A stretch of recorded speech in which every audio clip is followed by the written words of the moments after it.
Assalamualaikum warahmatullahi wabarakatuh. Menanggapi pertanyaan dari kaum muslimin, adakah dari sunnah Nabi Muhammad SAW yang kita tidak boleh untuk mengerjakannya? Tentu ini pertanyaan yang sangat bagus sekali, mengingat bahwa sunnah itu adalah ajaran beliau, tuntunan beliau, dan kita diminta untuk betul-betul istiqomah di atasnya. Alaikum bisunnati wa sunnatil khulafa'ir rasyidin mahdiyyin min ba'di addu 'alaiha bin nawajid. Kalian diminta untuk sesuai dengan sunnahku, yaitu ajaran Rasulullah. Dan betul, Rasulullah adalah suri tauladan terbaik. Laqad kana lakum fi rasulillahi uswatun hasanah. Namun dibalik dari kesempurnaan ajaran Islam, Allah dan juga Rasulullah SAW, memang ada sebagian kecil, kami katakan sebagian kecil itu kekhususan bagi beliau. Kenapa? Karena beliau adalah utusan Allah. Meskipun secara zatnya manusia, ana basyarum mislukum, aku adalah manusia seperti kalian, tetapi bedanya yuha ilayya. Kata Nabi Muhammad, aku diberikan wahyu. Lah itu yang membedakan. Sehingga dari wahyu yang Allah turunkan kepada beliau dan diajarkan kepada kita sekalian, ada beberapa yang itu wajib bagi beliau tapi nggak mesti wajib bagi kita. Seperti hanya ketika Allah berfirman, qumil laila illa qalila. Hei Muhammad, bangunlah di waktu malam separuh ataupun kurang atau lebih daripada itu. Untuk apa? Tahajud, qiyamul lail.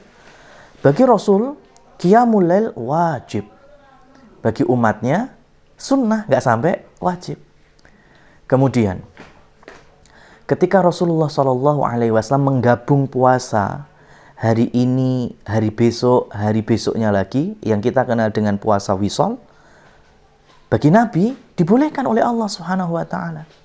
Adapun bagi umatnya terlarang, ya terlarang sekali, nggak boleh. Kenapa? Karena sebaik-baik puasa sunnah yaitu siyamu akhi Dawud, puasanya saudaraku yaitu Nabi Dawud alaihissalam. Ini untuk umatnya, itu untuk kita.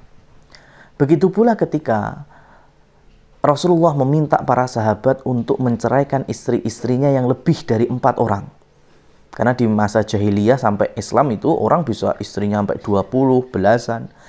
Nah ketika turun surat An-Nisa itu, sehingga istri yang lebih dari 4 orang itu diminta untuk diceraikan. Sehingga dalam satu tali pernikahan maksimal 4 orang bagi kaum muslimin atau mukminin. Berbeda dengan Rasulullah. Rasulullah istrinya lebih dari 4. Ya, selepas Khadijah beliau masih punya 9 istri, 10 istri bahkan. Oleh karena itu, ini kekhususan, kita nggak boleh nyontoh. Ya, pengen menikah dengan 9 perempuan umpamanya. Alasannya Nabi aja istrinya juga lebih dari 4. Nggak bisa, itu kekhususan bagi Rasul dan tidak untuk kita.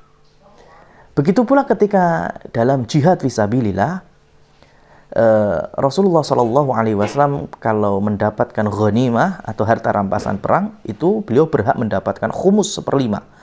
Dan harta fai' beliau bisa berhak 100%. Nah sekarang nggak ada Nabi, ketika ada ghanimah, kemudian ada fai' bagaimana? Tentu ini nggak bisa dijadikan acuan. Ya, tentu harus ada musyawarah antara ulil amri, pemimpin dan juga para ulama, bagaimana untuk menindaklanjuti. Zaman Rasul memang 1/5 Nabi untuk ghanimah, baru sisanya nanti Rasul yang membagikan.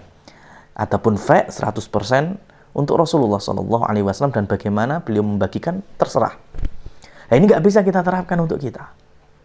Ya, ketika Rasulullah SAW sholat, ya, dan tahu makmum di belakangnya seperti apa, karena nubuat dan juga mukjizat yang Allah berikan, Rasul tahu sahabat itu yang makmum berlaku demikian tanpa memalingkan wajah. Seakan-akan penglihatan Rasul itu, mata beliau itu ada 4, padahal kan asli cuma 2.